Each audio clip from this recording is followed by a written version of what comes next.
Everyone, welcome to the next lecture of corporate law. In last lecture, we had discussed about some basic points of prospectus. Today, we will discuss about legal requirement regarding issue of prospectus. म्हणजे prospectus issue करताना काय काय legal requirements आहेत किंवा काय काय legal कंप्लिशन्स आहेत जे आपल्याला पूर्ण करावे लागतात त्याबद्दल आपण डिस्कशन करणार आहोत. तर कंपनी ॲक्ट 2013 मध्ये सांगितलेलं आहे की some legal requirements about the issue and registration of prospectus. The issue of prospectus would be deemed to be legal only if the following requirements are met.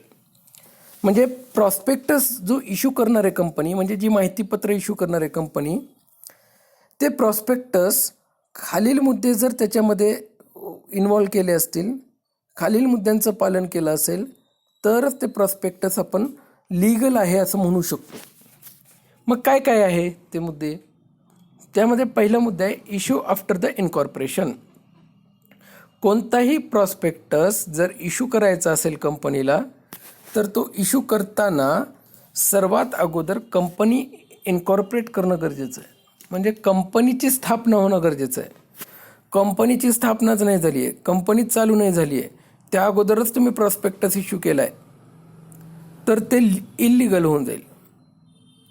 जर प्रॉस्पेक्टस इश्यू करायचं आहे तर त्या अगोदर कंपनीला रजिस्टर करणं गरजेचं आहे. कंपनीचं इनकॉर्पोरेशन सर्टिफिकेट तुमच्याकडे असणं गरजेचं आहे आणि त्यानंतरच तुम्ही प्रॉस्पेक्टस इश्यू करू शकता.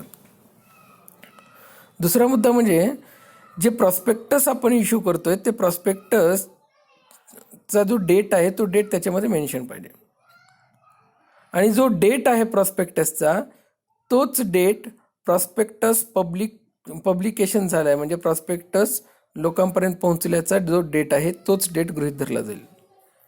म्हणजे प्रॉस्पेक्टसमध्ये मेन्शन केलेला डेट हा प्रॉस्पेक्टसचा पब्लिकेशनचा डेट म्हणजे त्या दिवसापासून प्रॉस्पेक्टस लोकांना भेटतोय असं गृहीत धरलं जाईल. त्यामुळं कोणताही प्रॉस्पेक्टस इश्यू करताना सर्वात अगोदर इनकॉर्पोरेशन होणं गरजेचं आहे कंपनीचं. कंपनीची स्थापना झाली नसेल तर प्रॉस्पेक्टस प्रॉस्पेक्टस पब्लिश करता येणार नाही आणि जर तसं केलं तर ते इल्लीगल होऊन जाईल. त्यामध्ये दुसरा मुद्दा होता तो म्हणजे रजिस्ट्रेशन ऑफ प्रॉस्पेक्टस.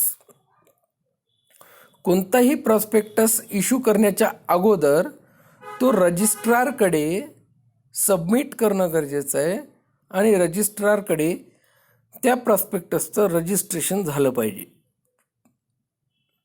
आणि त्यामुळं रजिस्ट्रारकडे जर ते प्रॉस्पेक्टस रजिस्टर केलेलं असेल तरच त्या प्रॉस्पेक्टसला आपण लीगल प्रॉस्पेक्टस म्हणू शकतो.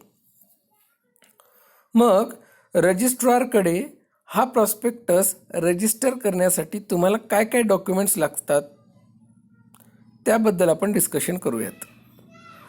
बघा, प्रॉस्पेक्टस जेव्हा रजिस्टर केला जातोय रजिस्ट्रारकडे त्या प्रॉस्पेक्टसवर जेवढे काही डायरेक्टर्स आहेत किंवा प्रपोज्ड डायरेक्टर्स आहेत त्या सगळ्या डायरेक्टर्सची सिग्नेचर असली पाहिजे. आणि त्यामुळं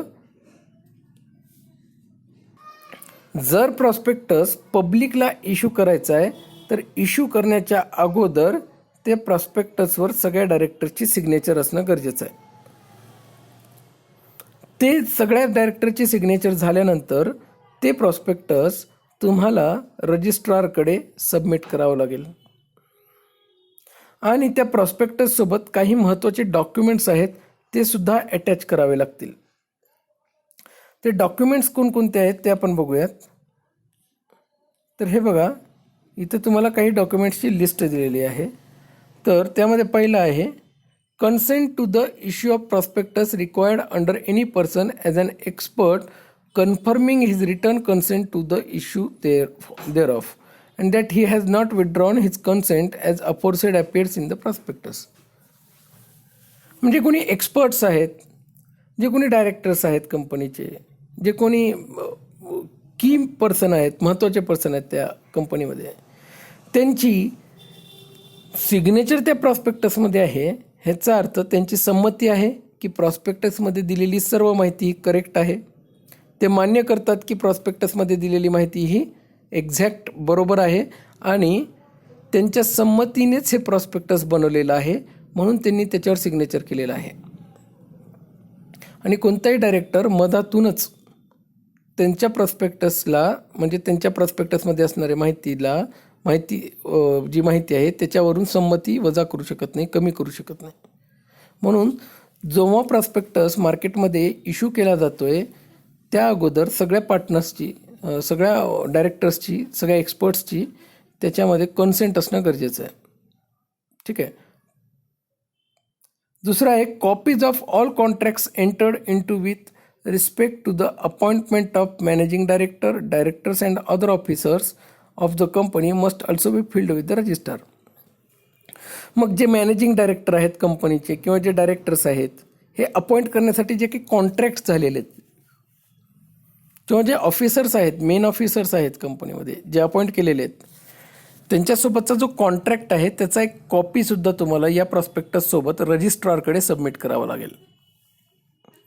पुढचा मुद्दा आहे if auditor or accountant of a company has made any adjustment in the company's account the said adjustment and the reason thereof must be filed with the documents.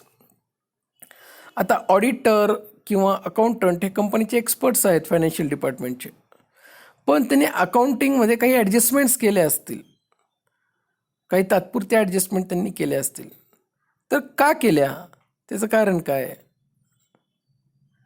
ह्याची जबाबदारी, त्या फायनान्शियल रेकॉर्ड्सची जबाबदारी ह्या अकाउंटंटची आणि ऑडिटरची आहे.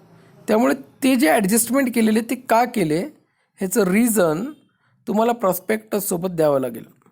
बघा, इन्व्हेस्टर कंपनीमध्ये इन्व्हेस्टमेंट करणार आहेत ते प्रॉस्पेक्टसची माहिती बघून. म्हणून प्रॉस्पेक्टसमध्ये जो काही तुम्ही लिहितायत, मग फायनान्शियल रेकॉर्ड असेल किंवा दुसरा कोणता रेकॉर्ड असेल, तो करेक्ट आहे, तो ऑथेंटिकेट आहे हे चेक रजिस्ट्रार करत असतं. आणि जर अकाउंटिंगमध्ये काही चेंजेस तुम्ही केला असताल, मग एक्सपर्ट्सनी सांगितलं म्हणून केलं असताल, तर त्याचं काय कारण आहे, हे प्रॉस्पेक्टस तुम्हाला जेव्हा रजिस्टर करतात तेव्हा तुम्हाला रजिस्ट्रारला सांगावं लागतं, ज्यामुळे चुकीची माहिती पब्लिकपर्यंत पोहोचणार नाही हे रजिस्ट्रार खात्री करून घेईल. त्यामुळं जे काही बुक्स ऑफ अकाउंटमध्ये तुम्ही ॲडजस्टमेंट करता आहात त्या ॲडजस्टमेंटबद्दलची माहितीसुद्धा प्रॉस्पेक्टस रजिस्टर करताना रजिस्ट्रारला देणं गरजेचं आहे.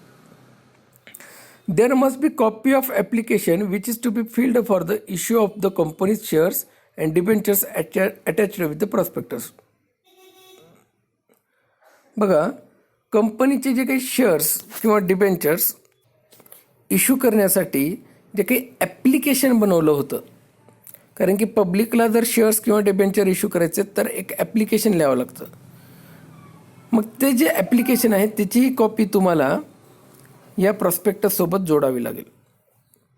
आणि यामध्ये शेवटचं आहे prospectus must have the written consent of all the person who have been named as a auditor, solicitor, banker, broker etcetera. बघा, त्या प्रॉस्पेक्टसमध्ये जे काही बँकर्स असतील किंवा जे काही ऑडिटर्स आहेत किंवा जो कोणी सॉलिसिटर्स आहेत, म्हणजे जे लिगल एक्सपर्ट आहेत त्याला सॉलिसिटर्स म्हणतात, वकील असेल, कंपनी सेक्रेटरी असेल, हे सॉलिसिटर्स असतात, किंवा ब्रोकर असतील, ज्यांचं त्या प्रॉस्पेक्टसमध्ये नाव आहे. जर त्या प्रॉस्पेक्टसमध्ये बँकर्स, ऑडिटर्स, सॉलिसिटर्स किंवा ब्रोकरचं नाव लिहिलं असेल तर त्यांचीही रिटर्नमध्ये कन्सेंट हवी आहे, त्यांची संमती हवी आहे की दिलेली माहिती प्रॉस्पेक्टसमधली त्यांना मान्य आहे आणि ती करेक्ट आहे. तेव्हाच तुम्ही त्या प्रॉस्पेक्टसमध्ये त्या व्यक्तीचं नाव लिहू शकतात. तर हे सर्व डॉक्युमेंटसुद्धा तुम्हाला प्रॉस्पेक्टस रजिस्टर करताना सबमिट करावे लागतील.